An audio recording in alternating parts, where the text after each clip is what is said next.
Hello बच्चों, ये देखो 2019 का क्वेश्चन है। क्वेश्चन में कह रहा है एक एलसी सर्किट है।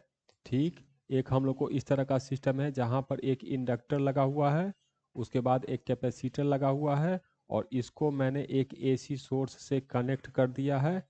एसी सोर्स का इक्वेशन हम लोग को दिया हुआ है। यहाँ एल का वैल्यू हम लोग को दिया हुआ है, यहाँ सी का वैल्यू दिया हुआ है और ये जो वोल्टेज है ये दिया है हम लोग को 10 साइन 314t। तो ये हम लोग को ओमेगा हो जाएगा। ठीक है, अब कह रहा है कि इस सर्किट में कितना करंट हम लोग को पास कर रहा है वो हम लोग को बताना है, लेकिन ये करंट का इक्वेशन हमसे पूछा है। तो हम लोग कैसे इस क्वेश्चन को बनाएंगे वो देखो। सबसे पहले हम लोग को ओमेगा पता है कि ओमेगा का जो वैल्यू है ये है 314 रेडियन पर सेकेंड। तो सबसे पहले मैं एक्स एल कैलकुलेट कर रहा हूँ। ये होता है ओमेगा इंटू एल। ओमेगा है 314 और एल का वैल्यू दिया है हम लोग को 40 मिली हेनरी। तो 40 इंटू 10⁻³ अब इसको मैं कैलकुलेट करूंगा तो ये आएगा हम लोग को 314 इंटू 40। तो ये हम लोग को लगभग आएगा एक्स एल इक्वल टू 12.5 ओम। ठीक, तो एक्सएल हम लोग को कैलकुलेट हो गया। इसी तरह से अब एक्सी कैलकुलेट करते हैं। तो एक्सी का फॉर्मूला है 1/ओमेगा इंटू सी। तो 1/, ओमेगा है हम लोग को 314 और सी दिया हुआ है 100 माइक्रोफेराड। तो ये 100 इंटू 10⁻⁻6। तो 2 जीरो यहाँ से चला गया तो ये ऊपर चला जाएगा 10⁴ डिवाइडेड बाई 314। तो इसको कैलकुलेट करेंगे तो ये आएगा 10⁴ है और डिवाइडेड बाई 314। तो ये आ गया हम लोग को XC इक्वल टू 31.8 ओम। ठीक, ये हम लोग को आ गया। अब हम लोग देखते हैं कि ये दोनों सीरीज में कनेक्टेड है तो करंट मान लेते हैं इस डायरेक्शन में है।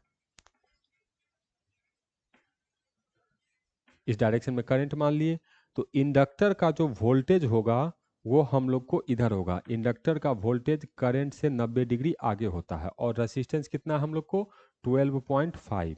तो 12.5 ओम का इधर रेसिस्टेंस है और कैपेसिटर का वोल्टेज हम लोग को करंट से 90 डिग्री पीछे होता है।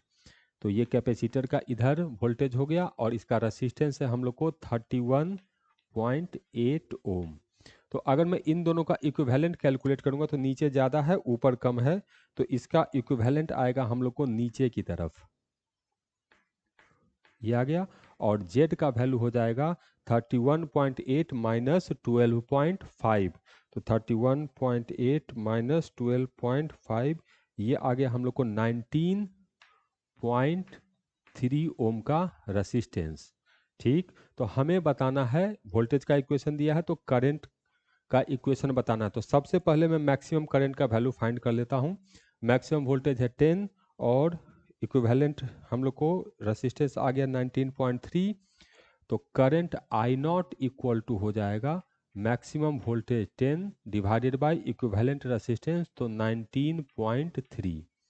देख लेते हैं ये कितना आ रहा है हम लोग को। तो ये हो गया हम लोग को 100 डिवाइडेड बाई 193। ये आ गया हम लोग को 0.52 के अराउंड आ गया। तो 0.52। तो मैक्सिमम करंट तो 0.52 होगा। तो मैक्सिमम करंट ये एक इक्वेशन बचा, एक ये बचा, दो ऑप्शन हम लोग का इलिमिनेट हो गया। अब देखते हैं, ये हम लोग को वोल्टेज है और ये करंट है।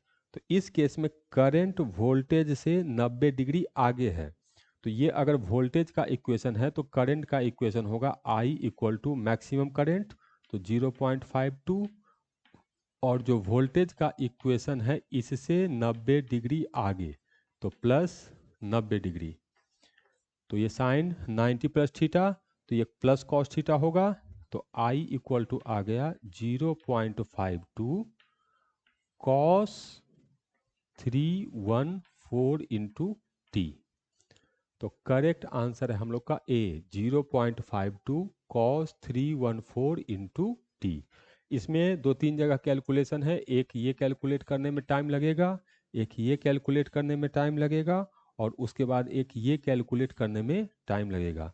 तो तीन जगह यहाँ पर कैलकुलेशन है और करंट हम लोग इस तरीके से फाइंड करेंगे।